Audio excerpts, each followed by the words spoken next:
Today, our group going to present halal integrity in bakery and pastry. What is bakery and pastry? Bakery and pastries are food produced made from flour-based dough prepared through baking or oven cooking. These include bread, cakes, pastries, and cookies. High risk because they use a lot of ingredients, which makes sense since it is a processed food. And then from those a lot of ingredients, there are probability that there are hidden non-halal sources ingredients because it can easily hidden because it cannot be detected using our five sense.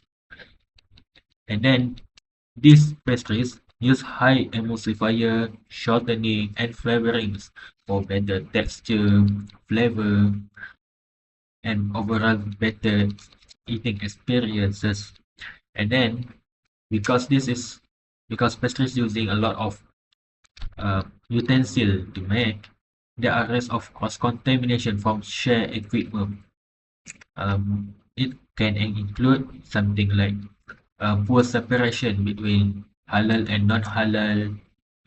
Maybe they use the same ingredient for halal and non-halal, which can cause some sort of cross-contamination. The first issue regarding halal integrity in bakery and pastries is non-conformance. Non-conformance is the failure to comply with established requirements, standards, or procedures. It occurs when rules are not followed, documentation is incomplete, control systems are not properly implemented, or work practices do not meet the required standards, potentially compromising compliance and overall quality. Non-conformance can directly affect halal status in several ways. First, when a company fails to comply with recognized halal standards like MS 1500-2019 or MPPHM or MHMS, the halal status of the product can be questioned. Second, using ingredients that are not halal certified or not properly verified can lead to doubt about the halal integrity of the product. Third, not following halal procedures such as proper segregation, cleanliness, and traceability increases the risk of cross-contamination with non-halal materials. Lastly, poor documentation or a weak halal assurance system makes it difficult to monitor and ensure continuous halal compliance. Therefore, non-conformance can seriously compromise both halal status and consumer trust.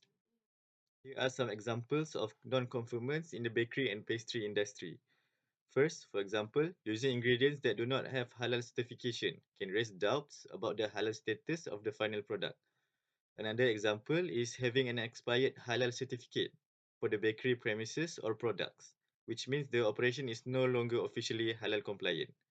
And lastly, not following halal SOPs during mixing, baking, or packaging can lead to cross-contamination and halal non-compliance.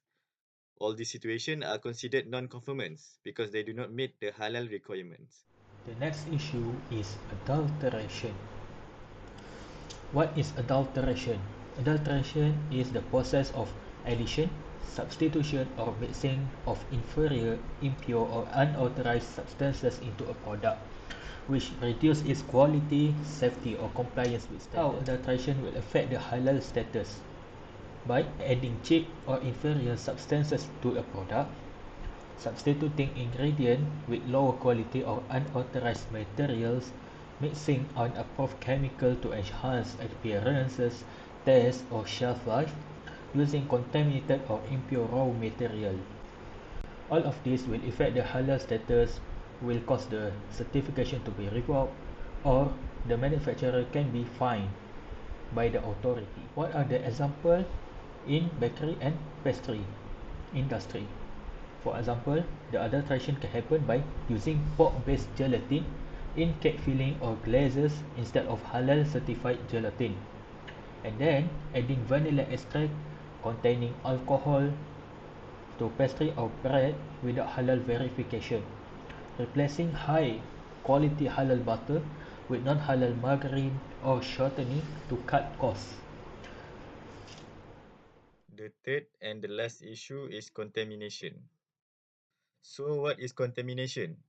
It is the unintentional introduction of harmful, foreign, or unwanted substances into a product during production, handling, or storage, which can compromise its quality, safety, or compliance.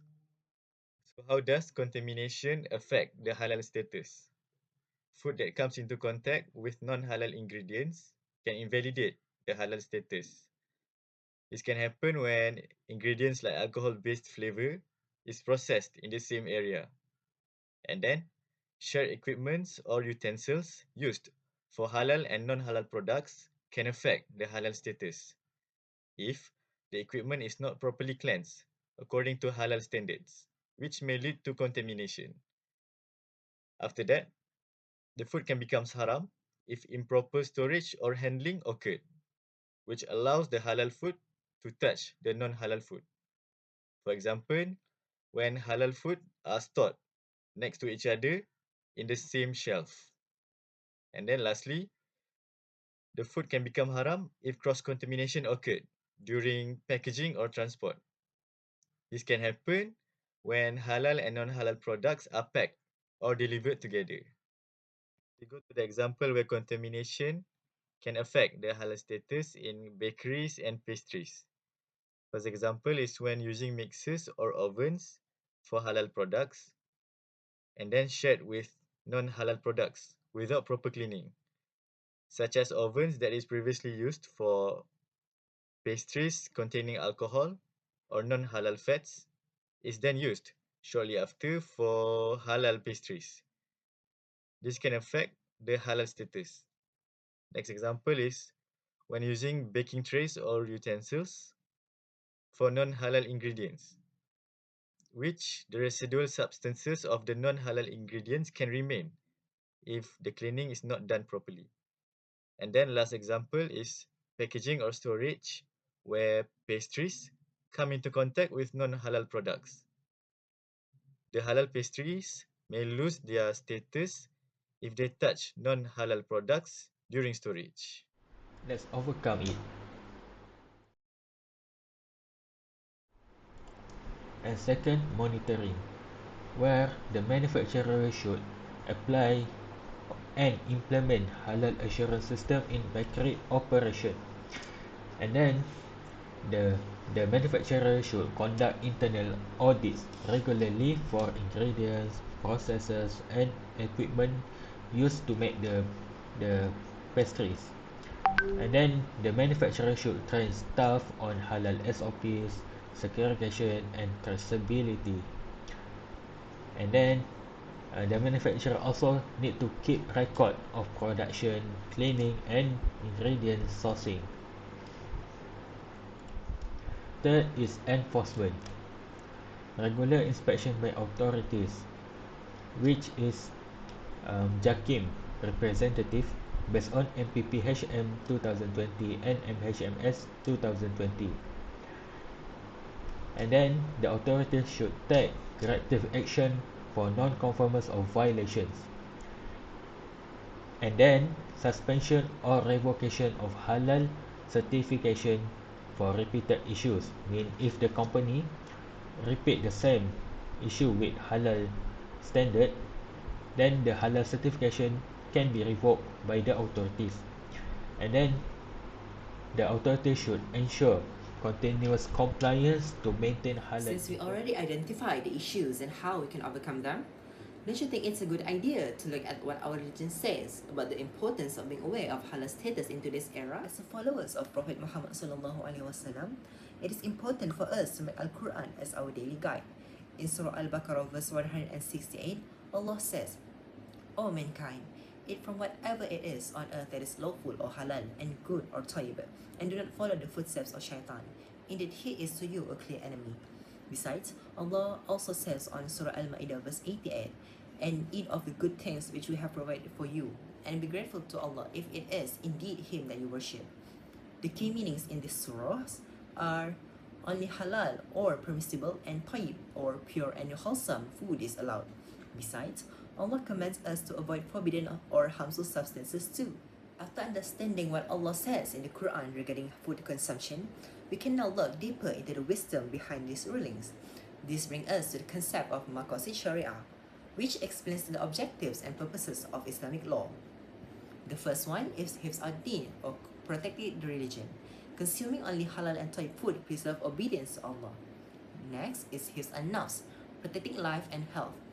Eating pure and safe food prevents harm and diseases. The third one is Hifz al-Aql, or protecting the intellect. Clean and lawful food supports mental clarity and good judgment. The fourth one is Hifz al-Mal, protecting wealth and property. Avoiding fraud and adulteration protects economic resources and consumers' trust. And finally is Hifz an-Nafs, protecting lineage and offspring. Halal food ensures pure nourishment for families and future generations.